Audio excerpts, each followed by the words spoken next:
yaşadım ille de sen. Kalbime yazdım adını ille de sen. Gözüm görmez başka bir yar, kalbim yalnız sana sar. Mezara girene kadar ille de sen, ille de sen. Gözüm görmez başka bir yar, kalbim yalnız sana sar. Mezara girene kadar ille de sen, ille de sen.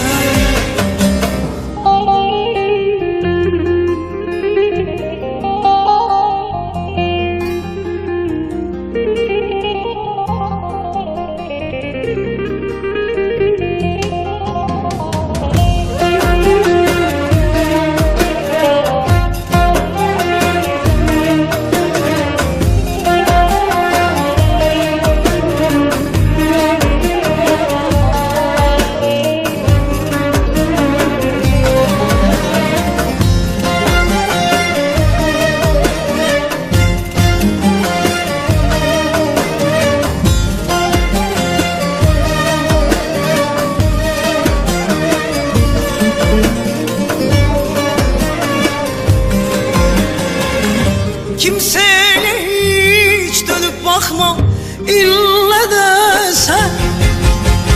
Başka sevda ile yanmam ille de sen.